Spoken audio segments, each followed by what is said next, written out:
बच्ची को अगर बहुत प्यार से पाला, पर्दा भी कराया, दीन भी सिखाया, अच्छा खिलाया पिलाया, ठीक है।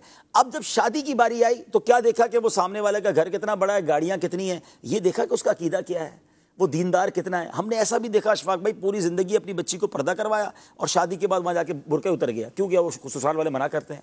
सारी ज़िंदगी औलिया, अहले बैत, गौस पाक, 12वीं शरीफ, मीलाद का जहन दिया अपनी बच्ची को, बच्ची भी माशाल्लाह नेक रही, और जहाँ भेजा वहाँ कहते हैं वहाँ तो ये सब चीज़ें करने की इजाज़त ही नहीं है। तो आपने क्या किया अपनी बच्ची के साथ? अच्छा, फिर इसी तरह सूद का काम करने वाला, हराम रोज़ी कमाने वाला, ये देखा ही नहीं। अच्छा, आप हलाल कमाते भी रहे, अपनी बच्ची को हलाल के जरिए परवरिश करते रहे, अब शादी वहाँ कर दी, रिश्ता वहाँ कर दिया जहाँ हराम रोज़ी कमाई जा रही है। आपने अपनी बच्ची के साथ क्या किया? कभी सोचा आपने उसकी आने वाली नस्लों का क्या होगा? उसकी नस्ल अगर अल्लाह ना करे बदअकीदा हो गई तो उसका जवाब दे कौन होगा? तो क्या देखें? अच्छा देखने के लिए तो बाप ने किया ना। कौन बाप बुरा चाहता है? उसने बैंक बैलेंस, दौलत, गाड़ी बंगला देखा, सही अच्छा नहीं किया उसने। सबसे बड़ी बात यह कि हमारी चेकलिस्ट ही गलत है।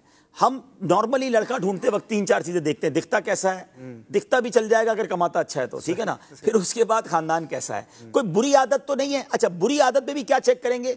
वो बुरी आदत जो माशरे में बुरी है, नशा तो नहीं करता, चोरी तो नहीं करता है। अच्छा, ये नहीं सोचेंगे कि नमाज पढ़ता है कि नहीं पढ़ता। कोई नमाज ना पढ़ने से ज्यादा बुरी आदत कौन सी है? अच्छा, हराम का पैसा बहुत है, लेकिन ये पैसा आता किधर से है? सूद का कारोबार है, रिश्वत का कारोबार है, नौकरी करता है, 50,000 की घर में गाड़ियां खड़ी हैं, तो किधर से आए ये सारे पैसे? ये कोई सोचता ही नहीं है। तो पहले चेकलिस्ट क्या होनी चाहिए? फर्स्ट ऑफ ऑल, चाहे लड़की तलाश करें चाहे लड़का तलाश करें, कि उसका ईमान और अकीदा क्या है। सबसे मेन चीज ये है। अकीदा ही कुछ और है और हम अपने नया खानदान बनने जा रहा है, आने वाली नस्लों का क्या होगा? इसी तरह अगर लड़के मुझे सुन रहे हैं, नौजवान सुन रहे हैं, बड़ी प्यारी रिवायत किताबों में लिखी ना कि अपने होने वाले बच्चों के लिए अच्छी मां तलाश करो। यानी ये बच्चों का हक है जो बाद में पैदा होंगे कि उनके लिए अच्छी मां तलाश करें। तो मां नेक हो, दीनदार होगी तो बच्चे भी नेक बनेंगे, बापर्दा हो। तो लड़के भी अपने लिए अगर तलाश करते हैं, अपनी माँ, अपनी फैमिली को कहते हैं, तो पहले कहें कि उसका अकीदा, उसका ईमान चेक करें, फिर वो नमाजी है कि नहीं, दीनदार है कि नहीं। दीनदार जनाब रिश्ते मिलते नहीं हैं। अब इतना अच्छा रिश्ता आया था, कामिल तो कोई नहीं होता जनाब, हमने तो बच्ची दे दी। आपने इंतजार ही नहीं किया, अल्लाह पर भरोसा ही नहीं किया। आप यकीन करें, अगर आपने सिर्फ इसलिए रिश्ता नहीं किया कि आपको अल्लाह वाला नेक रिश्ता चाहिए और हलाल कमाने वाला चाहिए, आप अल्लाह की ज़ात से उम्मीद रखें, अल्लाह गैब से ऐसा रिश्ता भेजेगा। अच्छा, एक बात मैं और समझा देता हूँ, बात तवील हो गई, कि मिसाल के तौर पे आपने बहुत मालदार देखा और वो अल्लाह को नाराज़ कर रहा है, कमा ऐसे रहा है कि अल्लाह को नाराज़ कर रहा है। आदत ऐसी है कि रब नाराज़ है। बच्ची को बिहाया, क्या ऐसा नहीं होता कि वो मालदार कंगाल हो जाता है? जिससे रब नाराज़ है वो कभी भी बर्बाद हो जाएगा।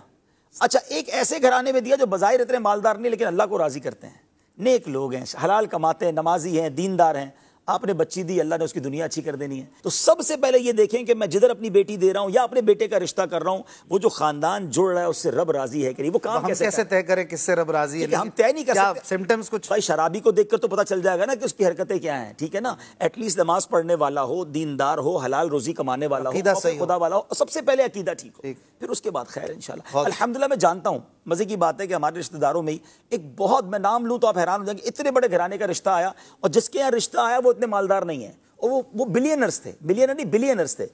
उनका अकीदा दुरुस्त नहीं था। उन्होंने मुझे फ़ोन किया कि रिश्ता आया, अच्छा बेटी के लिए रिश्ता आया, उनकी वो बेटी वाले थे, कि मेरी बेटी के लिए रिश्ता आया है, लेकिन मैं सिर्फ इसलिए मना कर रहा हूँ कि यार मैं जिन आशिकाना रसूल में अपनी बच्ची देना चाहता हूँ ये वो लोग नहीं है। अच्छा। मुझे इतनी खुशी हुई, हालांकि वो खुद बज़ाहिर मजहबी हुलिये वाले भी नहीं थे, लेकिन अल्हम्दुलिल्लाह अल्लाह पाक ने किसी और जगह। बहुत अच्छी बात, माशाअल्लाह।